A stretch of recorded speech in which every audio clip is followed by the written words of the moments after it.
Selling pressure in this market, and we continue to struggle around levels well below 8,333, which was the morning low. So this falls like a knife, 4.5% lower. I just want to contrast this once again with global markets to keep the context in mind. Let's take a look at what Dow futures are doing right now.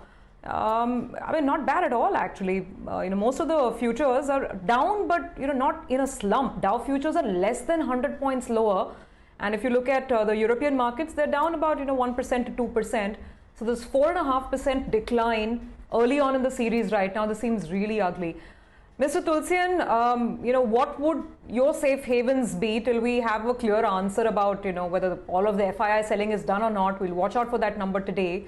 But what would the one or two stocks be which you would look to buy if the market indeed starts retesting lower levels again? Surabhi, before giving my calls on the stock specific, let me just give here the HDFC Bank. We may probably see the FII selling of about 600-700 crore. And if you go by the future and option data, one may argue that in this market, all these data, Nifty future premium doesn't hold any meaning. But still, those have it all have relevance. And if you see Bank Nifty and Nifty, both future have turned into premium. Maybe Bank Nifty is having a premium of 20 in the morning. It was having a discount of 180, 190 points. Similarly, Nifty is having moved into premium of about 8-10 points in the morning. It was down. It was in minus 10 points. So if you try to correlate the events, which are seeing this big fall, probably the FII selling could only be the reason in Kotak Bank and HDFC Bank and ICICI Bank. We all know that hedge funds have heavily invested in ICICI Bank. And they are seeing the seller, big seller coming in the stock for last 3, 4, 5, 7 days. So this could be the reason. But I think that we are going to see 3 or 4 phases. One phase of weakness, second of volatility, third of stability. Once we have already seen the major part of weakness having taken place, now we are going through the volatility. So maybe allow the markets to get oversold, which is a very bullish point, which I've said in the last week also, and on Friday in the same show I've cautioned that be cautious from taking long position from Monday because market has already ran ahead. So if you want to take a safe call going forward from here, since you have asked me a couple of stocks, rather I'll choose 2 stocks. One is HDFC Limited and second is the Asian Paints, because you need to have the sector call and the advantages, which are seen running in favor of these companies. I don't think that HDFC Limited, you can really get the stock at a price of maybe 1550 or so. Now it is ruling at 1550. And if you sell the put of about 1500, say for 150, you effectively get it at 1400 rupees. That's at a price to book of 2.2 or 2.3. Similar is the case with Asian Paints, because with the crude likely to see the rally happening in the next 6 months. We are going to be seeing the big beneficiaries. So I think these are the time where we have been taking a select call on the financials and across the board call on the consumption and telecom. But if you want to add some more third stocks, then it could be Reliance Industries or Bharti Airtel as well.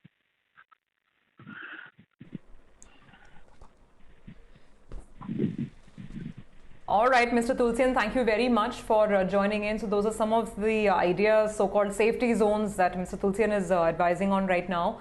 Anuj, this is getting really brutal. 400 points on the Nifty, worst performing market in the world, and a 4.5% drop. What do you make of it?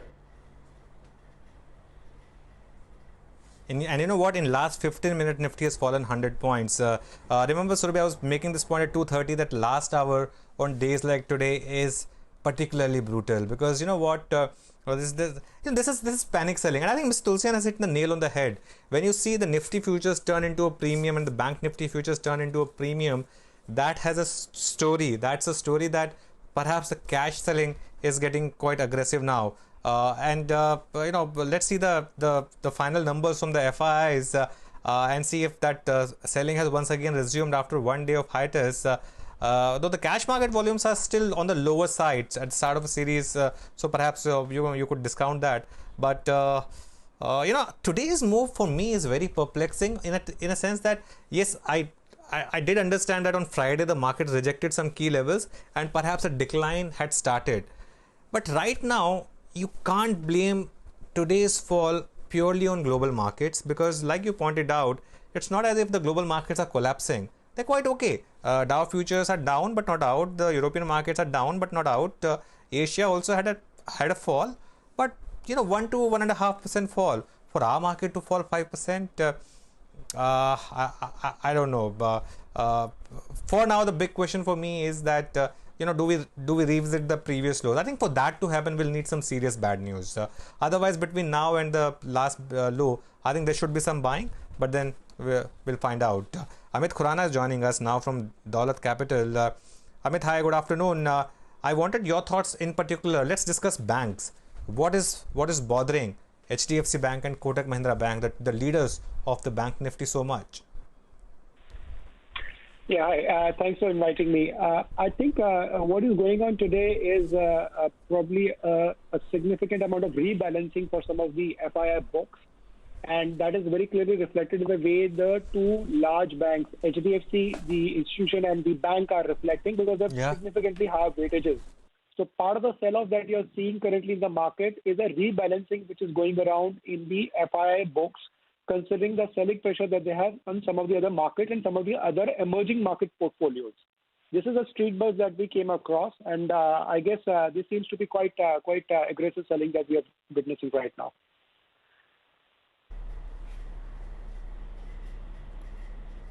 Okay.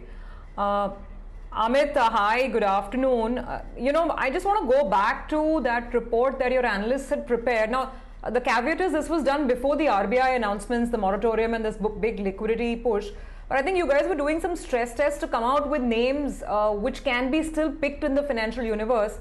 We're living in times when Bajaj Finance and HDFC are collapsing 10-11%. So, people are really rattled out there, Amit. What's your sense? Well, so the part of the selling cannot be ascribed to the fundamental impact on the franchises. It is fair to say that in the kind of economic lockdown that we are, it will definitely make an impact on the asset quality. It will make an impact on the kind of growth projections that one can figure out. But over the last 10 to 15% of fall may not necessarily be a reflection of those kind of deteriorations. I think it is also driven significantly by the technical sell-off, which I was just explaining. And therefore, we would currently utilize these opportunities to build up positions. But, as I said, these opportunities will come over a period of time. The market volatility is not going to go off anytime soon. So therefore, keep nibbling at it is what we are recommending at specific levels. Don't rush to allocate full amounts, but also you will have to have very high conviction levels. For a moment, I thought that this would have been a far more lower volatility week, but it doesn't seem to be. And therefore, one needs to be very, very cautious in what franchises you're going to pick up as a part of your portfolio allocations, and just buy very, very small quantities here and there. So for that matter, HDFC Bank is something that we believe will withstand the economic reverberations far better and far superior versus some of the other names. Okay. By the way, I have an interesting contrast. I was looking at the mid-cap index, and that's down about 3%. Compare that to the near 5% drop on the Nifty, and we all know what's going on here, which is why, as Anuj also mentioned, it will be very critical to track the FII number today. Let's see what they've done, if this is just big ETF selling that we've seen on the Nifty. Deepak Shenoy is also with us, who's been waiting patiently. Deepak, I don't even know what to ask you in mid-caps, if there's any sense. If you were to look with a magnifying glass and identify a company beyond the Nifty 50 for portfolio investment, which one would it be? So, we've got a bunch of interesting things that we've been looking at. And, at this point, the main problem that you're having is a lot of FIs exiting. And when they come back, a lot of the money that they had invested and where they had to perhaps get out because of liquidity will start to come back. So beyond the large caps, they have been investments in a few companies. As a disclosure, we own some of them. So, for instance, I like Abbott. FIs can't buy Abbott because I think they've reached the FI limit there. But Abbott India is a pretty interesting buy. Not perhaps to recent today's rise was a little overblown. The results of Abbott US are kind of reflected here. But that's one. There's Honeywell Automation, which is another pretty solid company, which I think deserves a look. There's also the likes of InfoEdge, Naukri, which quasi owns about 22% stake in Zomato. which I think is going to do quite fairly well in this through the coronavirus crisis and perhaps after as well. So some of these are the names that I've been looking at. We own some of them, just as a disclosure. But I think here is where you're going to get strong institutional ownership return. They've fallen a little bit from their tops as well. Abbott hasn't so much, but the rest have. And I think building positions in these stocks through these times is going to be critical to long-term strategy here. Okay, by the way, the market had a minor pullback, and again that's been being sold into. Brent crude, by the way, was down 9%. It's now down 4%. So there's been a 5% intraday recovery on that. But Deepak, stay on. Amit, the other question I have for you is, we've discussed the stronger banks, or or the let's say the perceived stronger banks. What about names like, say, a Bandhan Bank or an IndusInd Bank? Do you have the courage to buy them at current levels? No, we are not recommending those at this stage. I think there are two reasons. One, the kind of deterioration that we've seen to the perception about these institutions, I think it's going to take some time to repair that. And secondly, I think the real evidence of that will be the first capital raise that they do. And I don't think anybody is even imagining that to be the current situation. So it's better to back up the top 4-5 names.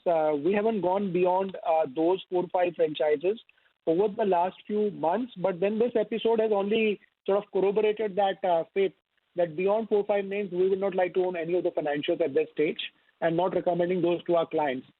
Some of the NBFCs were looking relatively better placed, but in the current environment, I guess they will also have some pressures going ahead because of the lockdown situation that we are facing.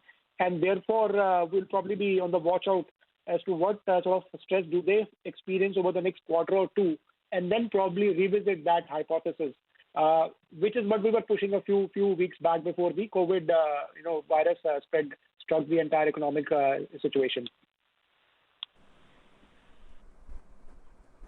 Okay, Deepak Shinoy is still with us. Deepak, I wanted your thoughts on this, on the gold finance stocks. Manappuram has very swiftly corrected. I mean, the entire market is corrected, so it's obviously you have to take that into account. But it's at 94 now. Muthoot has corrected to 630 thereabout. In the morning, you were talking to the management of Muthoot. They said for now all their branches are closed.